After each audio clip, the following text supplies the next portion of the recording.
Blog Talk Radio.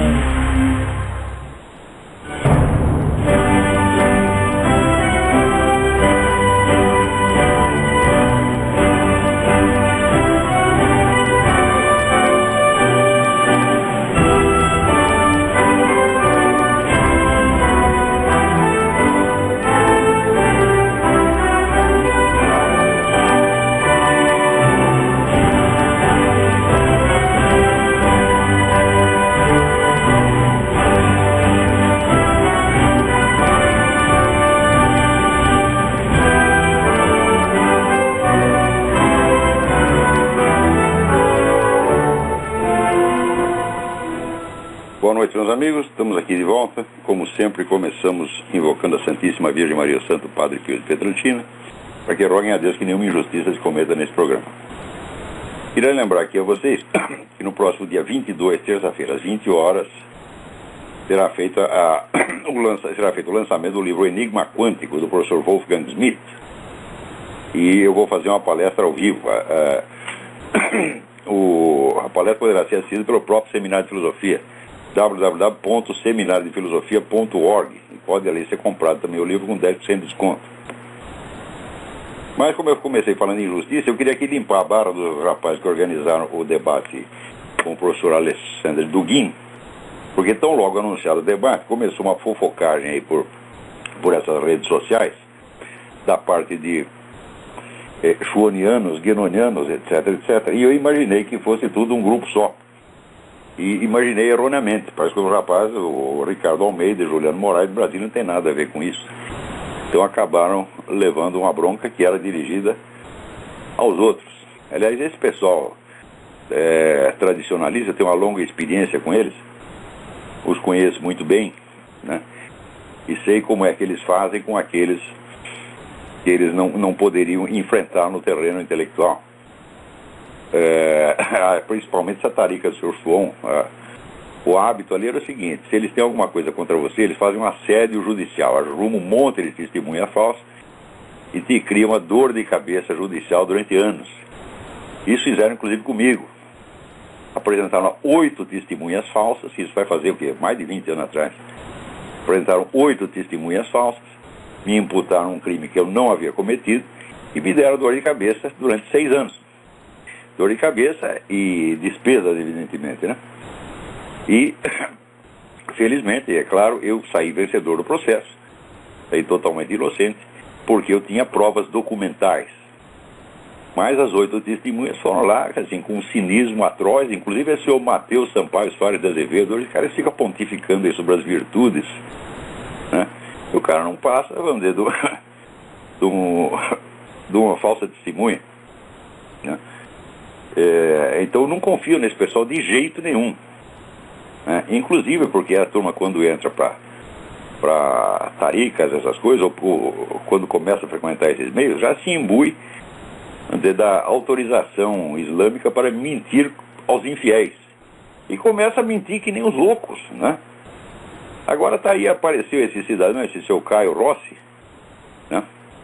Dizendo que... Vai fala cada coisa. Meu Deus do céu, não devia nem comentar esse cara. Não sei porque me manda esses negócios, porra. Pra quê, né? O seu Caio Rossi, como você sabe, é uma pessoa altamente qualificada do ponto de vista intelectual. As obras completas de Caio Rossi já foram traduzidas e publicadas em 40 idiomas, né? Ele é um destacado investigador em vários campos do conhecimento humano, universalmente reconhecido, talvez pela mãe dele. Então eles vão dizendo sempre aquele tom de superioridade extraordinário. O que eu acho mais bonito é que é o seguinte: é que ele vai lá falar um monte de mentiras aí com um ar de condescendência, assim, do alto de uma autoridade sublime. Reconhece, não, o Olavo até que tem algum talento, uma coisa assim. Eu fico comovido com essas coisas, sabe? Então, esse é o Caio Rossi aqui, diz que ele fez, e nas últimas eleições ele foi chamado aí por um candidato. Ele é tão sutil, ele não diz o nome do candidato, né? Foi chamado por um candidato para redigir um relatório sobre o Foro de São Paulo, para ajudar o candidato na eleição, de modo que o candidato pudesse denunciar as ligações do PT com as Farc. Ele não diz, ele é sutilíssimo, ele não diz o nome do candidato, né? Os candidatos eram Dilma Rousseff, né? O Plínio de Arruda Sampaio e a dona Marina. Vocês imaginam a Marina, o Plínio de Arruda Sampaio, querendo denunciar ligações FARC-PT. Então sobra, evidentemente, o Zé Serra. Né? Quer dizer, não disse o nome, mas aí é o caso que sua ausência preencheu uma lacuna. E ele disse então que ele fez um relatório estritamente objetivo, né, que continha muito mais informações do que os documentos já publicados no Mídia Sem Máscara, em tudo que eu já tinha dito nos meus artigos, etc. De fato, contém muito mais informações. Sabe o que contém? Contém a transcrição literal de documentos que eu já havia citado, com exceção de uma entrevista do Zé Genuíno, que de fato me passou despercebido. Não há um só fato ali que não tenha sido mencionado em meus artigos com 5 ou 10 anos de antecedência. E o homem diz o seguinte: ele foi procurado pelo candidato e ele então recomendou ao candidato que não contactasse o Olavo, pois associar a imagem do candidato a essa figura tornaria ainda mais difícil a sua vitória. Então assumi eu, Caio Rossi, o ônus de prepará-lo. Olha, ele preparou o candidato tão bem, vocês viram o resultado, né? Uma coisa maravilhosa, vocês viram que o Zé Serra insistentemente denunciou as ligações FARC-PT, falou do Foro de São Paulo, né? Fez uma gritaria medonha, vocês viram isso, né? E depois viram o resultado que o homem obteve. Então, se é verdade que pelos frutos conhecereis, olha, seu relatório foi uma bela bosta, Caio Rossi. Ademais, né, ele se gaba de que o relatório, veja que coisa, o relatório dele é que dá validade aos documentos publicados do Mídia Sem Máscara com 10 anos de antecedência. Vocês já viram isso? Né? Pela lógica do seu entendimento humano, é o documento de fonte primária que dá validade ao relatório feito a respeito e não o relatório que legitima os documentos, né? Mas as conclusões do Caio Rossi têm essa virtude, elas legitimam os documentos em que elas mesmas se baseiam.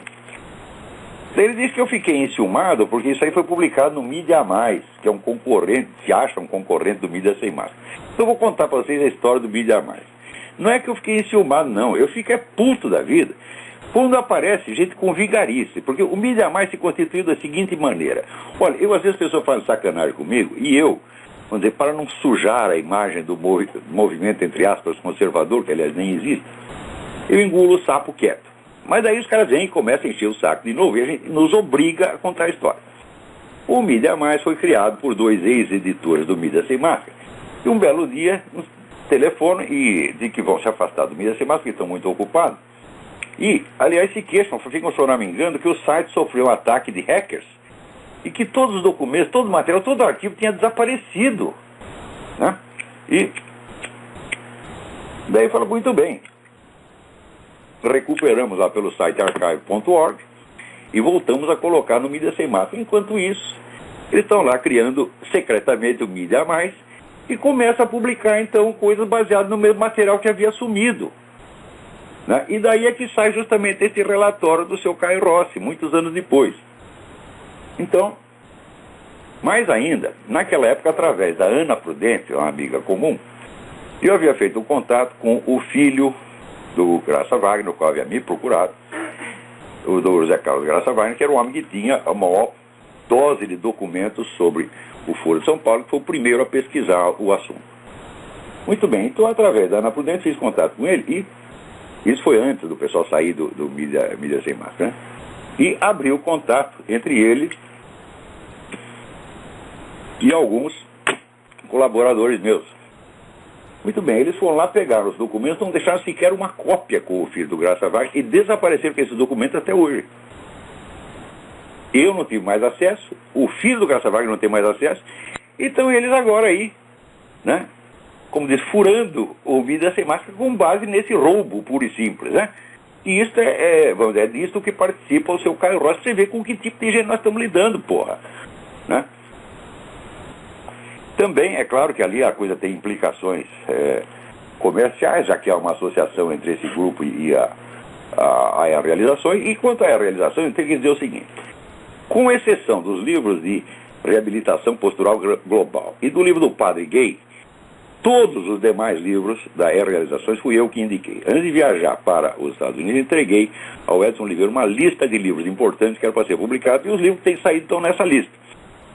Além de ter, durante as aulas que eu proferia no próprio Seminário de Filosofia, dado muitas explicações sobre esses livros, dos quais nem Edson, nem os outros tinham jamais ouvido falar, ainda montei o contato entre a Realizações e o Paulo Mercadante, a Realizações e o Mário César Flores, a Realizações e o Mendo Castro Henriques, tá certo? Além, tá certo, de promover esses lançamentos por todos os meios, sempre anunciando, né? E sempre colocando, vamos dizer, à disposição das Realizações todo o vasto público que ouvia minhas conferências e lia meus artigos. Então eu exercia ali a função que se chama tecnicamente de editorial, que é o sujeito encarregado de ler os livros e selecioná-los. Nunca recebi um tostão por isso. Tá certo? E jamais o meu nome foi citado, vamos dizer, por alguma dívida intelectual que a Realizações tivesse comigo. Tá certo? Mas ainda, este homem conserva lá todo o material, vamos dizer, que ele gravou no Congresso do Instituto Brasileiro de Humanidade, que foi realizado na cidade de Vassouras no ano de 2000, né? E conserva quase 10 anos de gravações do Seminário de Filosofia, sentou em cima, não publica, não faz nada e não deixa fazer.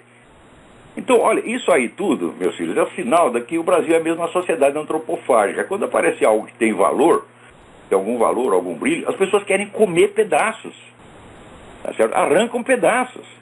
Quer dizer, em vez de juntar, de somar, de colaborar para que tudo dê certo, não, cada um vem e arranca um pedaço de ladrãozinho, tá certo? Agora, o Caio Rossi, quando ele diz que eu estou com medo que a KGB investigue a minha vida né, e vai provar que eu fui muçulmano, porque eu fui membro da tarica do Fritjof Schuon.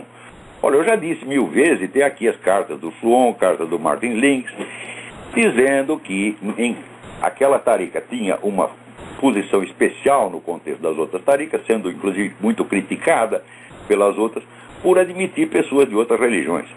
E esclarecendo que, no caso, a adoção do rito muçulmano não era de maneira alguma uma conversão, e sim apenas uma oportunidade espiritual que a gente estava aproveitando. Tudo isso aí, essas cartas ainda vou publicar um dia. Vou esperar que os interessados...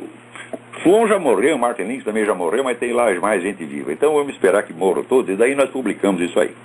Mas o Caio Rossi aqui está, vamos dizer, ele acha que para a KGB seria uma grande novidade. Né? Como se a KGB não tivesse a lista de todos os membros da tarica do Fritjof Schuon e de qualquer outra tarica que opere no Ocidente. Eu não tenho nenhum medo que a KGB vasculhe o meu passado. Isso é apenas uma incomodidade. Quer dizer, você está escrevendo e-mails, falando, etc., sem saber se o seu telefone está sendo grampeado, se seus e-mails estão sendo interceptados. É uma encheção de saco de qualquer maneira, ainda que os caras não descubram porra nenhuma. A gente tem o direito à privacidade, não porque esteja escondendo alguma coisa, não porque esteja aqui fazendo surubas na minha casa, né? Ou né, esteja fazendo ritos islâmicos no canil, tá certo? Mas simplesmente porque a gente deseja ter uma privacidade que faz parte dos direitos humanos normais. E agora, ele diz que eu estou querendo queimar a reputação dele. Mas qual reputação, Caio Rossi? Quem se conhece além da sua mãe? E ele mesmo diz que ele abandonou... Veja, ele era um homem... As obras completas de Caio Rossi foram publicadas no Orkut. Né? Edições Orkut. Isso é tudo que o homem fez na vida.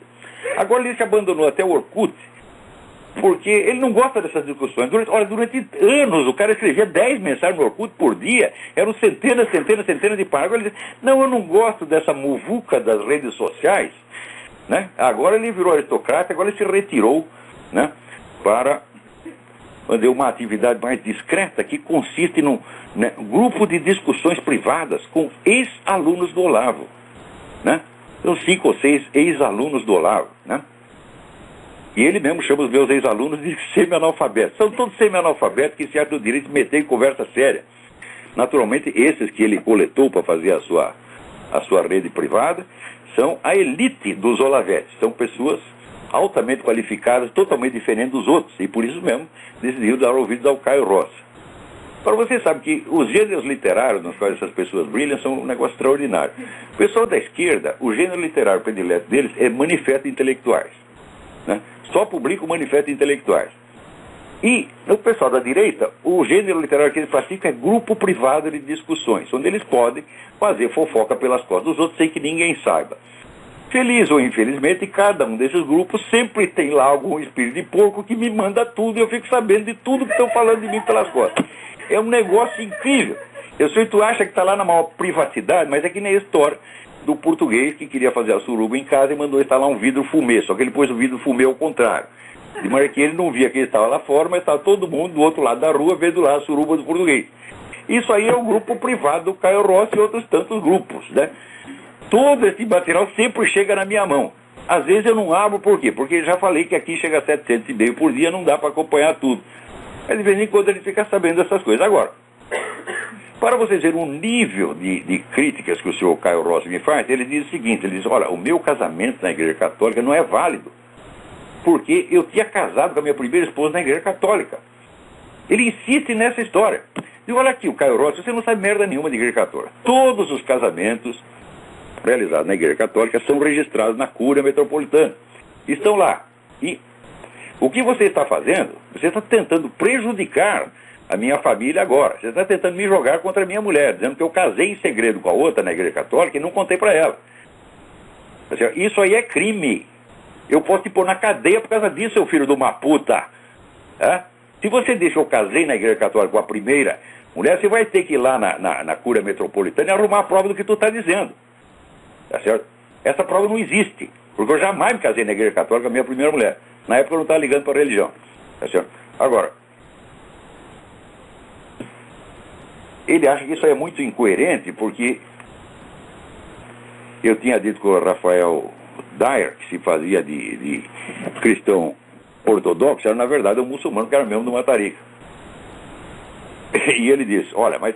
então quer dizer, você quando está na tarica, você é católico, mas continua católico, mas o Rafael Dyer não pode. Eu digo, olha, meu filho, a tarica do Chum era uma tarica diferente das outras, feitas para uma finalidade específica, que era a de introduzir essa influência das taricas no meio intelectual ocidental, na elite intelectual ocidental. Então, para isso, ela se permitia coisas que as outras taricas não se permitem. Ele tinha grupos cristãos ortodoxos, tinha grupos budistas, tinha grupos católicos. Tá aí o seu Matheus Azevedo é membro da tarica e nunca praticou um rito islâmico. Alguns ele mandava praticar o rito islâmico, outros não. Escapa com a cabeça do sheik, que mandava em tudo. Diz que o discípulo tem que ficar nas mãos do sheik como o cadáver na mão do lavador de cadáveres. Quando vai enterrar uma pessoa no Islã, tem que lavar o cadáver. Então você tem que ficar passivo e fazer tudo que o sheik mandar. Né? O sheik, inclusive, ele se permitia dar tanto palpite na vida privada que ele limitava o meu número de cigarros a 8 por dia. Vocês viram que coisa horrorosa, né? Inclusive determinava assim que, por exemplo, eu me lembro que tinham regras, você não podia ter móveis de madeira escura, né? Você não podia ter livros à amostra, você tinha que fechar todos os seus livros e cobrir com a cortina, e assim por diante. Quer dizer, uma estética que ele inventou e que ele impunha aos caras. Aliás, essa tarica do Chum, meus filhos, esse pessoal, puta que pariu. O Chum, eu não tenho a menor dúvida, o Chum é um escritor espiritual maravilhoso, maravilhoso. Mas ele como pessoa, meus filhos, em verdade vos digo, era um bosta. É? Por quê? Armou fofoca entre eu e os outros, usou o mesmo processo de assédio judicial contra mim, que é uma coisa de uma covardia e de uma baixeza fora do comum. É? Quer dizer, inventaram lá um negócio, e se eu não tivesse as provas documentais de que os caras estavam mentindo, eu ia pra cadeia por algo que eu não fiz. Né? Então... apareceu a mulher ela dizendo que tinha deixado um dinheiro comigo para eu comprar uma passagem para ela para os Estados Unidos, né? Na verdade o dinheiro era para constituir uma editora para publicar os livros do pessoal da tarica, e o dinheiro foi para a mão do seu Matheus Sampaio Soares de Azevedo, o qual depois veio depor contra mim. Felizmente eu tinha uma carta da mesma mulher datada de mais de um ano depois, na qual ela dizia: tive a súbita ideia de viajar para os Estados Unidos. Eu digo, mas se você teve a súbita ideia um ano depois, como é que um ano antes mandou comprar passagem? Né? Então o juiz leu isso e mandou, evidentemente, todo mundo tomar no cu, tá certo? Parar de encher o saco com bobagem. Né? E na tarica do Chum, quando eu contei para ele as vigarices que eram cometidas pelo pessoal do Idris Shah, que esse era um bandido estelionatário mesmo, o pessoal da tarica do Chum ficou aterrorizado. Eles ficaram com o cu na mão. Veja você, mas o que é isso? Você vai ter... Olha, eu saí em público batendo na cara de Idrissá, do irmão do Idrissá, tudo aquele filho da puta, não me aconteceu absolutamente nada, a não ser, vamos dizer, xingamento, evidentemente, né?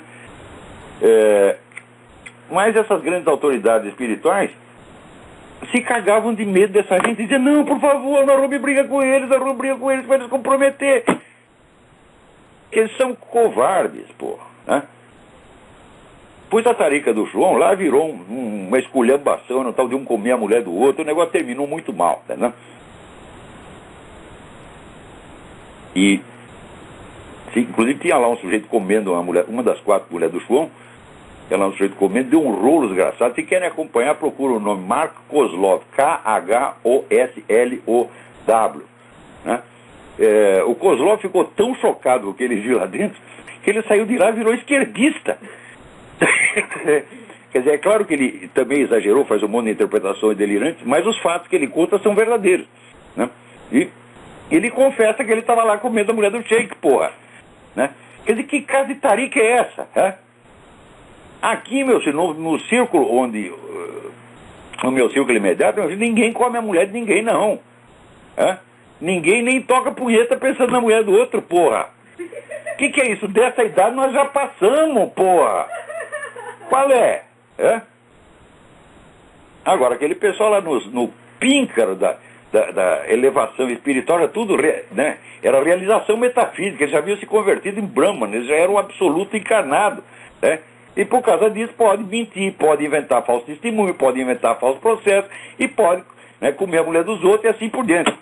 Porra, até onde vai a safadeza dessa gente, porra, né?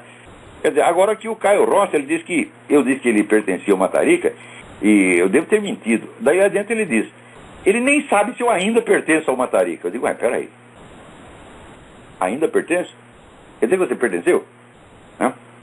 E além disso, o problema não é pertencer à tarica, não. O problema é pertencer a esta atmosfera, tá certo? De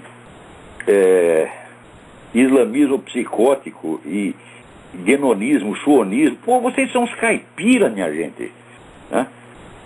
Que é isto? Ai.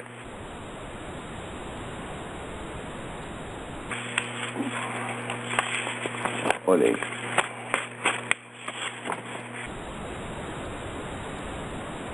Olha aí, daí o medo que eu tenho da KSB, FSB vasculhar minha vida. Os desafios do Olavo podem ser cagões, mas FSB definitivamente não é. E terá muita fonte de informações por aqui. Eu sei, ô turma da KGB, vai lá procurar o Caio Rossi. Ele sabe tudo da minha vida. Ele sabe até que eu casei na igreja católica com a minha primeira mulher, porra. Pelo menos ele diz que sabe. Vai lá procurar o Caio Rossi, que tá louco pra... Olha, veja, o assessor do Zé Serra vai lá procurar ele pedir um relatório. A primeira coisa que ele diz, não procure o Olavo, porque o Olavo vai queimar a sua reputação. Claro, o Caio Rossi é o contrário, vai enaltecer essa reputação, vai levar lá a vitória eleitoral, né? Puta que pariu, até onde vai isso, minha? Então, foi por causa dessa gente, desses Rafael Daire, Caio Rossi, etc., que eu achei que era tudo uma turma só, e não é. Quer dizer, os meninos do debate estão completamente inocentes nessa história, né? Então fica aí, desfeito o equívoco. Então, Caio Rossi, se tu insistir nessa merda de que eu fui casado na igreja católica com a minha primeira mulher, eu vou te meter um processo, vou te colocar na cadeia, que é o lugar de gente como você. Tu é um vagabundo, mentiroso, salafrário, tá certo? Tu não vale um peido, né? Tu vive desses fofocas. Há muito tempo eu publiquei no meu site um texto do José Engenheiros chamado Roedores da Glória. Vocês vão lá e leem. É o retrato vivo do Caio Rossi e dessa gente. Nunca fizeram merda nenhuma na vida, não tem realizações, não tem obra para mostrar, nunca ajudaram ninguém na vida, não fizeram merda nenhuma, mas eles têm que roer a reputação dos outros. Ainda dizer que eu quero estragar a reputação dele, mas Caio Rossi, faça uma reputação antes disso, porra, né? No Orkut não vale, meu filho. Tem alguém na linha aí, quem é? Alô, Olavo, tudo bem? Sim. Me chamo Ricardo Vitor, sou de Belo Horizonte, tudo bem?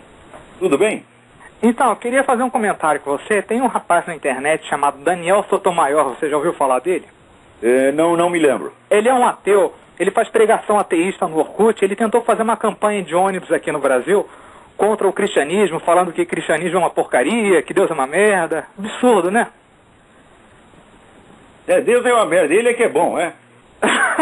Puta vida. Então, e ele fala que todo mundo tem que ser vegetariano, que quem não é vegetariano não é ético, que quem come carne é mau caráter e que o mundo inteiro tem que ser vegetariano. E ele quer tirar os crucifixos Mas ele aqui não do liga Brasil. para os sentimentos dos tomates. Ele falou que tem que tirar os... Você arranca ele do pé, ele sofre que não desgraçado. Ele clama pela sua própria vida. Não, mas mais absurdo. Você arranca. Então, pelo amor de Deus, não faça isso. Ora, porra. Ele fala o seguinte, que tem que tirar os crucifixos das repartições públicas, porque o Estado é laico, porque o cristianismo não vale nada, e que todo mundo tem que ser contra o cristianismo. Ele é dono de uma tal de ateia, uma associação de ateus, ele pede dízimo em nome dos ateus. Fez uma igrejinha beleza do ateísmo. Pode isso. Como é que chama? Ateia? Ateia, A-T-E-A. Procura no Google depois, Ateia, tem um site, ele pediu dinheiro, ele pediu dízimo. Tremendos energúmenos, né? E idiotas analfabetos. Ele pede dízimo, Olavo. Ele pede dízimo para os ateus. Depois você olha aí, ele fez a campanha dos ônibus, só que daí as empresas de ônibus não quiseram fazer a campanha, né? Aí ele falou que era racismo contra os ateus, que era uma cruzada contra o ateísmo. Ateu agora é raça. Puta que pariu. Ele falou isso, que... Olha, mas tem cara que diz que até antipetismo é racismo. Você chega contra o PT é racismo, porra. Porque as empresas, naturalmente, não aceitaram a campanha, né? Porque, fazer campanha assim ia dar o efeito contrário. Você não tem aquele deputado que usou a palavra raça de petista, lembro, né? eu lembro. Raça ruim, ele foi acusado de racismo. Agora, os próprios... Você vê nessa atmosfera que aparece esses casos que nem Caio Rossi, tá entendendo? Caio, você precisa viajar um pouco. Inclusive, você precisa vir aqui nos Estados Unidos, porque você diz aqui que eu escrevo em very bad English, porque eu uso throat speak, que é um verbo, acompanhado de um adjetivo. Você não conhece a língua inglesa, onde tudo que você quiser vira substantivo imediatamente, e você pode meter um adjetivo lá? Ora, meu saco, vai estudar, rapaz. Eu não tenho obrigação de saber isso, porque eu nunca me gabei de ser nenhum gênio linguístico, que nem o Bruno Tolentino, que morava 15 dias num país e saía falando o idioma. Eu não, moro aqui faz 5 anos e ainda falo, né? Eu andei com pronúncia, mais pura pronúncia de Trinidad e Tobago, né? Mas o Caio Rossi é professor de inglês, porra, né? Isso é o máximo que ele fez na vida. Se alguém chegou a aprender inglês com ele, eu não sei, mas que ele tentou ensinar, tentou.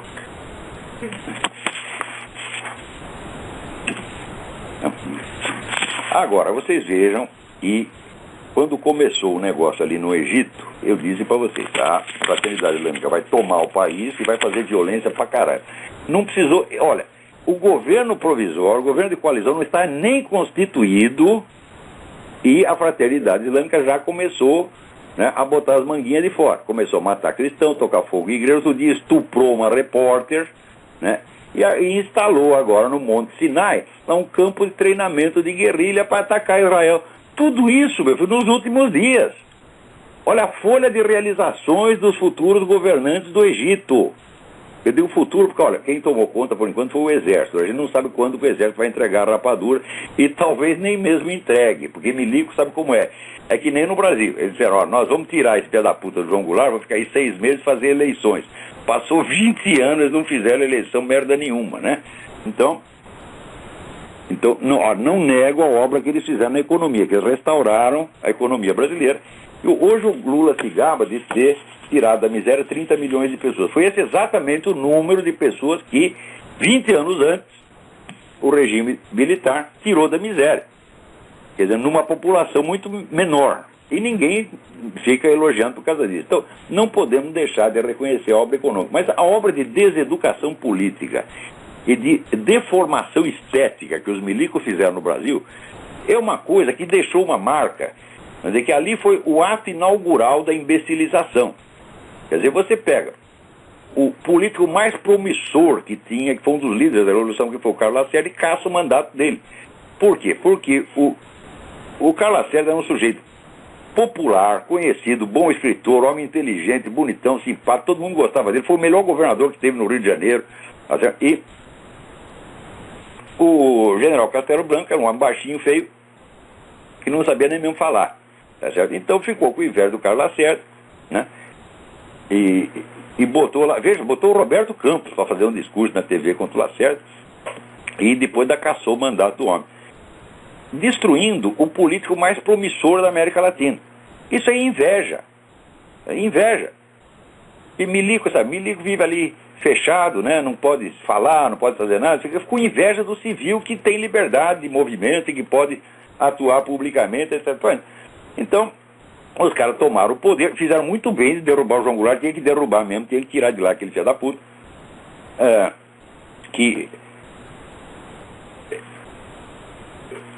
Inclusive, eu tenho depoimento de jornalista que trabalhava na sala de imprensa do Palácio, que o presidente entrava oferecendo apartamentos assim para os jornalistas. Quem quer um apartamento? Toma lá um apartamento. Dava lá, distribuía lá as escrituras para os caras.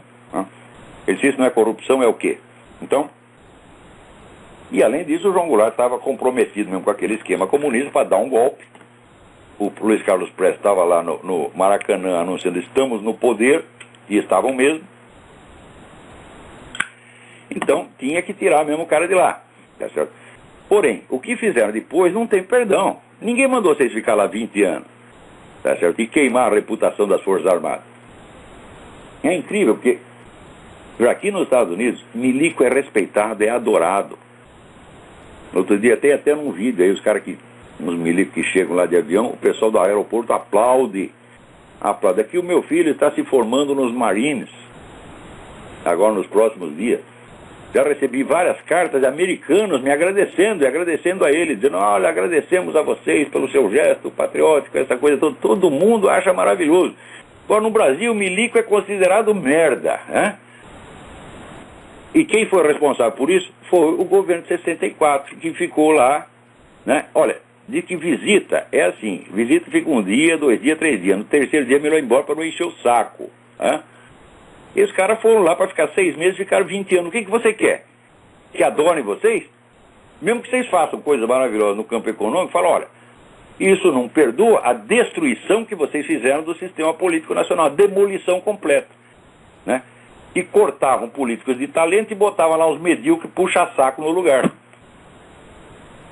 Ele destruiu a classe política e só quem se preocupou em treinar políticos para ocupar o poder foi a turma da esquerda. Então vocês abriram a porta para a turma da esquerda, mas ainda eram tão burros que achavam que só a guerrilha tinha importância. Então, nós temos que sufocar a guerrilha, nós temos que deixar campo livre para a esquerda pacífica. A esquerda pacífica tomou conta de todas as universidades, dos órgãos de imprensa, etc. Quando vocês saíram, tomou o poder com a maior facilidade. Quer dizer, essa foi a sua grande obra política, né? Então, olha, não se pode negar os méritos, mas também não se pode esconder os deméritos, meu Deus do céu. Eu estou para ver, vamos dizer, um milico brasileiro que faça um exame objetivo do que foi o regime de 64. Todos eles defendem, vamos dizer, incondicionalmente e não querem ver as falhas monumentais que foram cometidas na ocasião. Então, olha aqui. O governo Obama está lá fazendo o possível para botar a Fraternidade Islâmica no poder, né? E agora a Fraternidade Islâmica, combatentes do Hamas e do Al-Qaeda, sob o controle operacional da Fraternidade Islâmica, estão usando o norte do Sinai como base da qual lançar ataques de ampla escala, tanto sobre o Egito quanto sobre Israel. Eles vão atacar o Egito se eles não tomarem o poder. Se eles tomarem, não precisa mais. Mas Israel eles querem destruir de qualquer maneira. Então, eu não entendo o tempo que os americanos estão demorando para perceber que o Obama trabalha para o outro lado. É uma coisa tão óbvia, mas tão óbvia, né? Outro dia eu publiquei um artigo dizendo que o Departamento de Estado tem 2 regras constantes, desde o tempo do Roosevelt, com alguma interrupção no tempo do Reagan. Regra número 1, trocar ditadores amigos por ditadores inimigos. Regra número 2, trocar regimes autoritários corruptos por regimes totalitários 1000 vezes mais corruptos. E daí eu dou exemplo. Olha, na China eles trocaram lá o Chiang Kai-shek pelo Mao Tse-tung, né? No Vietnã trocaram o tal do Diem pelo Ho Chi Minh. No Camboja trocaram lá o Lon Nol pelo Pol Pot. Em Cuba trocaram o Fulgêncio Batista pelo Fidel Castro, etc, etc. É claro que é apenas um parágrafo tremendamente condensado e, evidentemente, existe ali alguma elipse, né? Quer dizer, eu não contei a história com todos os seus detalhes. Né? Até um amigo meu, um grande amigo meu, me escreveu dizendo, não, mas você está enganado, os americanos não favoreceram o Mao Tse Tung, não sacanearam o Chiang Kai-shek. E ele me citava aqui um relatório, o White Paper do Departamento de Estado, que dizia que para proteger o Chiang Kai-shek precisaria mover uma verdadeira guerra, que seria muito arriscado, então que era melhor entregar para o Mao Tse Tung logo. Mas pesquisas mais recentes, feitas pelo M. Stanton Evans, que estão no livro Blacklisted by History, mostram que o Departamento de Estado chegou a conspirar para matar o Chiang Kai-shek. Ou seja, a colaboração deles com o Mao Tse Tung foi ativa e cruel. Né? E, do mesmo modo, ali no caso do Vietnã, eles não trocaram diretamente o Diem pelo Ho Chi Minh. Eles simplesmente derrubaram o Diem e facilitou o caminho, então, para o Vietnã do Norte tomar tudo. Né?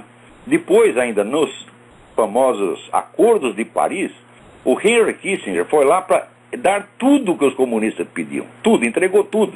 Ele foi uma colaboração extraordinária.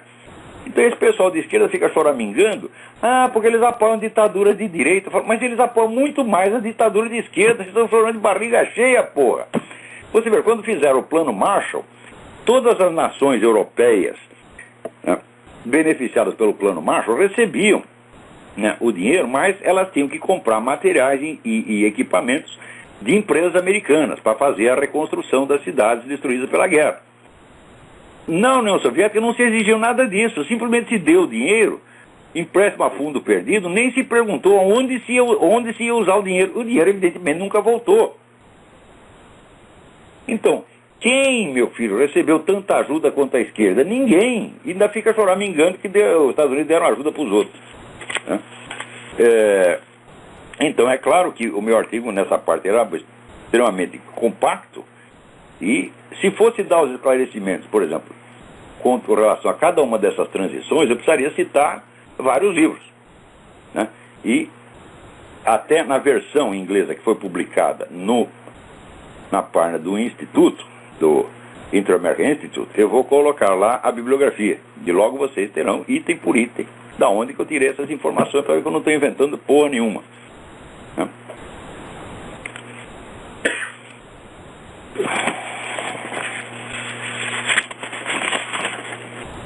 Agora, aqui pareceu um negócio, bicho, o mundo está ficando inacreditável.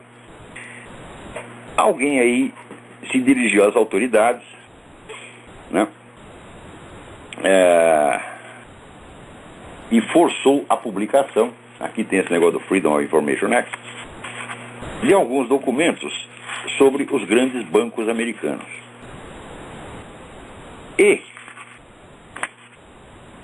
tudo que saiu no Wikileaks é merda perto desses documentos que acabam de ser publicados. Porque, olha aqui, aparece lá, nesses empréstimos que o governo dando, aparece aqui 12,3 trilhões, tudo classificado sob o título Outros Arranjos Financeiros. Não diz nem que porra de arranjo financeiro. 12 trilhões de dólares, em dinheiro de imposto, que foi dado para quê? Para outros arranjos financeiros. Quer dizer, como é que uma coisa dessa passa pelo Congresso? O Congresso não fica nem sabendo. E o governo faz o que quer com 12 trilhões de dólares. Isso é o maior escândalo financeiro da história humana. E não saiu no Wikileaks, não. Saiu um negócio oficial aqui. Né? Você procura uma publicação que se chama The Public Records. Deixa eu ver se eu tenho aqui o link inteiro, porque é um negócio inacreditável. Será que não copiei o link? É muito grande o link. Mas The Public Records, o artigo é de David DeGraw. David, D-A-V-I-D, DeGraw é D-E-G maiúsculo R-A-W. Com o título The Wall Street Pentagon Papers. Biggest Scam in World History.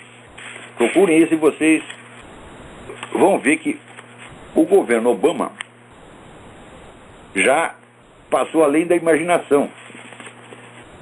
Quer dizer que o pessoal está desconfiado que tem alguma sacanagem por trás, mas olha, 12 trilhões de dólares dados para um negócio genérico chamado Outros Arranjos Financeiros. E que é isso, meu Deus do céu? Vamos ver o que mais temos aqui. Tanta coisa que eu fico perdido. Olha aqui, recebo uma carta da Priscila Elizabeth Perotti Schmidt. Da poucas semanas tive conhecimento da atividade do seu instituto, ao qual já me associei. O Instituto Olavo de Carvalho não é meu. Foi criado por um grupo de alunos do Paraná e simplesmente colocaram o nome em minha homenagem. Eu, evidentemente, dou ali algum palpite de vez em quando, dou alguma sugestão, mas não mando nada. Quem manda lá é a Luciana Mata, uma pessoa que é da minha confiança. Então, entre as matérias oferecidas, encontra-se o curso de latim calcado nos ensinamentos do falecido professor Napoleão Mendes de Almeida, de quem fui aluna e cuja escola não existe mais. Sendo fato ainda que o ensino do português está asfixiado no Brasil, que o método filólogo é insuperável, faço-lhe a sugestão de criar tal curso fundado no mesmo método. Ainda a defesa imbatível da língua nacional feita pelo professor Mendes não encontrou seguidores e poderia ser retomada por Vossa Senhoria. Bom, seguinte, eu não sou professor de português, não sou uma pessoa qualificada, certo, a ensinar o idioma. Mesmo porque eu aprendi a escrever por métodos desconhecidos, tá certo? Eu vou confessar uma coisa para vocês. Eu fui estudar gramática com 28 anos, tá certo? E antes eu escrevia com correção, sem nunca ter estudado gramática. Apenas, vamos dizer, por absorção dos grandes escritores. Veja, o Scott Fitzgerald, grande romancista americano, ele diz o seguinte: você não adquire um estilo se você não absorver por ano pelo menos 6 autores de primeiro escalão. Tá certo? Então, ele diz que o estilo se forma por uma absorção inconsciente, quer dizer, você vai lendo aquilo, penetrando no universo imaginário linguístico desses autores, e você acaba escrevendo, né, de uma maneira que inconscientemente reflete o que você aprendeu com eles. Foi exatamente assim que eu aprendi. Eu só fui refletir gramaticalmente sobre a língua depois dos 28 anos. E é claro que isso ajudou a aprimorar um outro detalhe. Mas eu não acredito que se aprenda a escrever mediante o estudo da gramática. A gramática é uma ciência que é uma reflexão sobre a linguagem, é uma ciência reflexiva, tá certo? E ela é estritamente necessária, é claro, e ela deve ser usada, vamos dizer, como padrão de correção para você verificar uma coisa ou outra. Mas o verdadeiro ensino da escrita é através da leitura e imitação dos grandes autores. Isso eu já tenho dito 1000 vezes. Um curso disso eu posso dar, agora um curso de gramática eu não posso dar, mesmo porque eu não lembro dos conceitos da gramática. E às vezes um sujeito me diz, pergunta o que é um termo qualquer da gramática, eu esqueci, tá certo? Então, a língua, vamos dizer, que se usa na literatura, no jornalismo, etc., não é bem a língua dos gramáticos, tá certo? É a mesma língua materialmente, mas formalmente o escritor olha por um lado e o gramático olha por outro, completamente diferente. E às vezes, vamos dizer, a escrupulosidade gramatical atrapalha você para escrever. Você tem que escrever com correção de uma maneira espontânea, porque você absorveu profundamente as estruturas da língua através da frequentação assídua dos grandes autores. Não só da sua língua. Tá? Eu aprendi muita coisa de português lendo autores espanhóis, franceses, ingleses, etc. Né? Por exemplo, as obras do Ortega y Gasset, né? Eu li Ortega y Gasset inteirinho, os 12 volumes, 800 páginas cada um, da Aliança Editorial. Li isso muito jovem. Eu considero Ortega y Gasset o maior prosador da língua espanhola desde Cervantes. É uma coisa, o que ele faz com o idioma espanhol é mágica, né? E você refletindo sobre o estilo de um grande autor, você começa primeiro a perceber as diferenças e semelhanças de personalidade entre você e ele. Então você sabe o que você pode aproveitar das lições dele e o que não pode. Então o Ortega y Gasset, por exemplo, era um homem muito elegante, era um homem de sociedade, etc, andava sempre bem vestido, era um homem de família ilustre, Espanha. Eu não sou nada disso, eu sou um sujeito essencialmente brega. Então eu falei, bom, algumas lições do Ortega eu posso aproveitar, outras eu não posso, né? Mas eu posso aproveitar lições, por exemplo, né, do Louis Ferdinand Céline, que a cada três palavras, um era palavrão, né? Ou de Jean Genet, né? E aproveitei muito de muitos escritores, né? Jean Genet, Georges Bernanos, entre os autores espanhóis, Pío Baroja, que é uma maravilha de romancista. Então, esse negócio de absorver 6 grandes escritores por ano, eu cumpri isso aí, acho que até mais. Eu realmente assim levava uns 3 meses para absorver a obra completa de um cara. Depois eu continuava o resto da vida pensando sobre aquilo. Então, se eu fosse dar um curso de língua, seria um curso de língua para a redação. E eu insistiria mais na absorção inconsciente pelo volume de leituras e intensidade do interesse. É isso que interessa. Você tem que mergulhar no mundo desse escritor com todo o seu coração. E durante 3 meses você pensa e fala como aquele autor. Depois você troca, põe outro. Ora, um autor que aprende muito, Camilo Castelo Branco. Hoje em dia as pessoas não conseguem nem ler no Brasil. Então, eu acho que alguém deveria dar um curso de português, sim, baseado no Napoleão Almeida, mas não eu. Então fica aí a sugestão para o Instituto Olavo de Carvalho. Agora, o Fidel Castro está aí pedindo que intelectuais cubanos e estrangeiros salvem o mundo. Ora, meu Deus do céu! Né? Os intelectuais inventaram a Revolução Francesa, inventaram a Revolução Russa, inventaram o nazismo, inventaram o fascismo, inventaram tudo que é merda, tá certo? E os intelectuais não podem salvar o mundo. Quando é que vocês vão entender isso, né? Veja, quando as pessoas me perguntam o que deve fazer, outro dia eu mesmo recebi um convite de uma fundação para participar aí de uma obra coletiva que será publicada sobre o tema Como deve ser a economia numa sociedade justa, né? Eu topei só para explicar que não existe isso. Não existe sociedade justa e não existe economia justa. O que existe são pessoas justas, né? Esta é a minha tese. A justiça ou injustiça só pode, vamos dizer, ser atributo de um ser que tenha unidade e autoconsciência, ou seja, o indivíduo humano concreto. Tá certo? Então, não é a sociedade que precisa ser justa, não é a economia que precisa ser justa. Quem precisa ser justo são as pessoas. Para que as pessoas sejam justas, é necessário que você tenha uma cultura que incentive a justiça e, sobretudo, o sentimento moral, a percepção moral. Isso aí está no curso de ética que eu dei lá no Paraná. Eu digo, escuta, o que interessa não são as regras morais, é a percepção moral, porque as regras é fácil você aprender. Qualquer imbecil decora os 10 mandamentos, tá certo? E você decora até a Constituição Americana.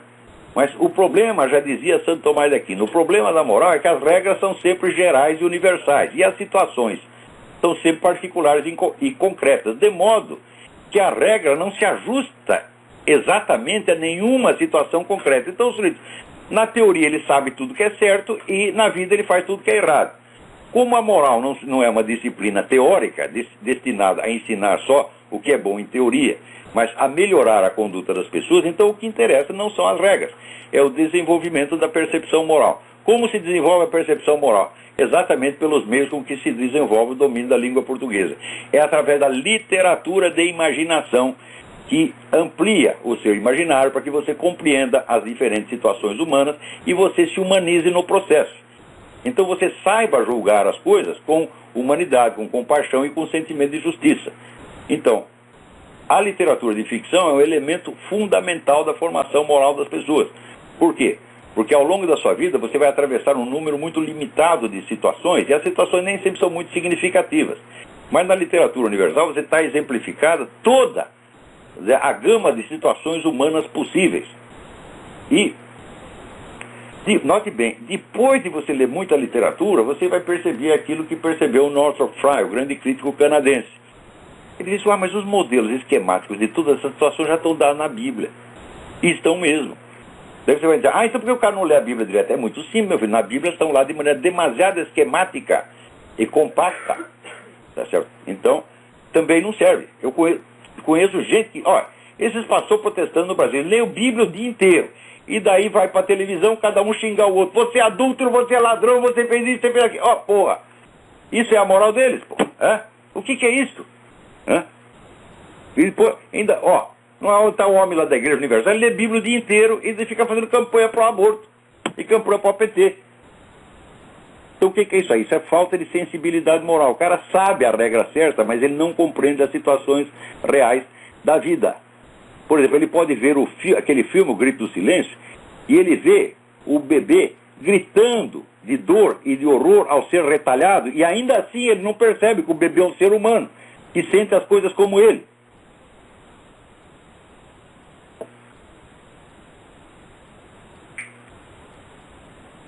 Então, compaixão significa sentir junto com o outro.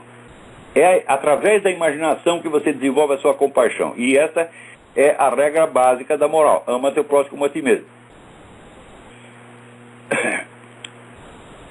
Peraí, tem alguém na linha. Quem é? Alô, é Leonardo do Rio. Leonardo, tudo bem? Tudo bem? Eu tenho uma pergunta sobre a vida após a morte. Eu queria saber se a noção de que o inferno é desprovido de qualquer esperança para os condenados e o paraíso é livre de qualquer conflito são descrições realistas da vida póstuma. Olha, é assim que está na doutrina da igreja. Quer dizer, existe uma espécie de antessala do inferno, que é o purgatório, do qual você pode ser retirado. Quer dizer, aqueles pecadores que têm a mais mínima possibilidade de salvação ficarão no purgatório por um tempo suficiente. O purgatório é um lugar de sofrimento, mas não sofrimento atroz, é um lugar de tristeza e depressão, e você será retirado de lá no devido tempo, graças às orações de seus parentes, amigos e da intervenção dos santos e da Santíssima Virgem Maria. Esta é a doutrina oficial da igreja a respeito. Agora, aqueles que estão no inferno propriamente dito não serão retirados jamais, e eu não vejo por que retirá-los. Você acha que você assando Joseph Stalin durante milhares de anos ele vai ficar melhor? Não, ele vai ficar tão ruim, só que é assado, pô. É a única diferença, né? Quer dizer, merda assada vira o quê? Merda assada, né? Então, agora, quanto ao paraíso, não, vamos dizer, vamos dizer, total ausência de conflito. E aí depende do que você entende por conflito, porque diferenças individuais há no paraíso, tá certo? Há, inclusive, vamos dizer, afinidades maiores e menores, mas a tônica geral de tudo é o amor. Então, conflitos no sentido terrestre não há mesmo. Essa é a doutrina da igreja. Eu não acho que eu sei mais do que a igreja católica. O Caio Rossi sabe, mas eu não. Tá ok, Olavo, obrigado. Obrigado a você. Então, vamos ver o que mais temos aqui. E aqui tem umas 20 páginas de Caio Rossi, gente. É porque ele não gosta da muvuca. Ele fica escrevendo essas coisas.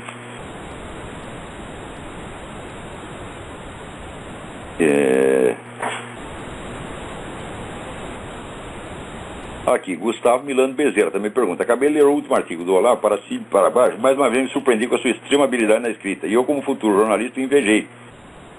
Não inveje, não tem inveja não. Você põe inveja entre aspas, mas nem entre aspas. Inveja é ruim, né? Olha, eu vou dizer, se você lê um autor e gosta, você tem que ter amor e admiração como se fosse uma pessoa sua conhecida, como se fosse o seu parente, como se fosse o seu amigo. Eu não posso negar que autores como Ortega y Gasset e Jorge Bernanos se tornaram meus conhecidos faz tempo. São como anjos, entendeu? Que ajudam a gente na hora de escrever. Eu gostaria de pedir alguma dica. A dica é essa, meu filho: absorva 6 grandes autores por ano, mas absorva profundamente. E você não precisa ter a preocupação consciente, vamos dizer, de aprender a escrever.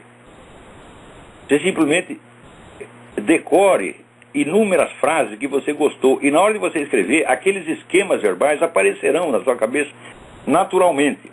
Outra coisa, eu tenho certeza de que o escrever bem, escrever com clareza, é também uma questão, com clareza e força, porque com clareza muita gente pode escrever, mas não tem força.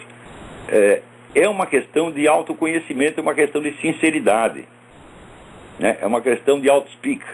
E, né, o Caio Rossi diz que não pode ser acompanhado de um adjetivo. Ah, Caio Rossi, porra, vai chupar uma piroca, pô. Peraí.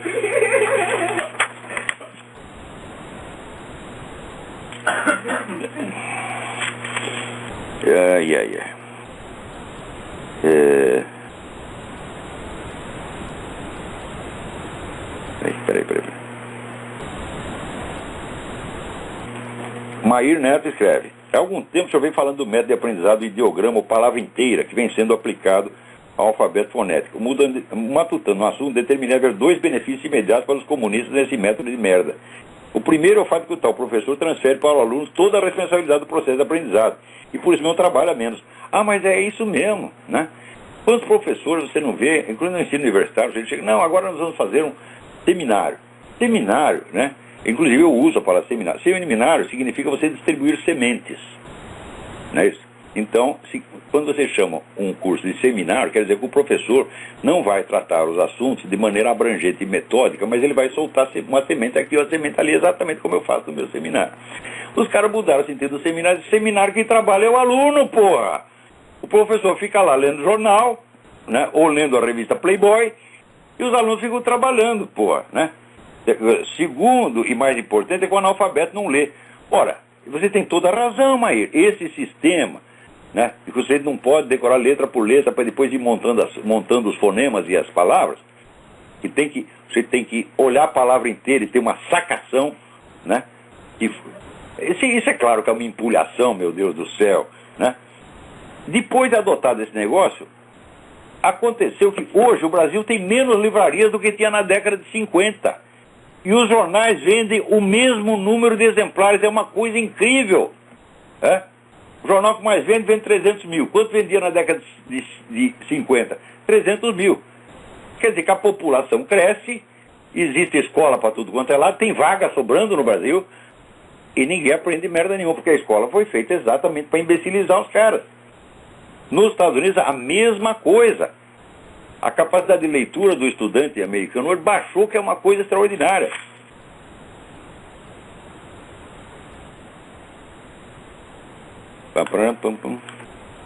Olha aqui, Eduardo Carreira, quer saber como participar do programa. Aqui, você tem que ligar para o número 00 operadora 11 646 915 8924. E daí você cai direto aqui no programa. Tá certo? E vier aqui para me xingar, leva de volta. Então, nós estamos aqui já terminando. E pô, tem um negócio aqui incrível. 21 sinais de que a economia dos Estados Unidos já foi tão grande, está sendo jogada para o esgoto. Eu não dá tempo de ler tudo não aqui. Primeiro, o déficit comercial dos Estados Unidos com o resto do mundo subiu para 499,8 bilhões de dólares. Isso representou um aumento de 32,8% em relação a 2009. O déficit comercial com a China subiu para um recorde de 273 bilhões de dólares. Isso é o maior déficit comercial de uma nação com outra ao longo de toda a história do mundo. Quer dizer, o Obama é um grande presidente da China, porra. Agora ele vai ser presidente do Egito também. Né?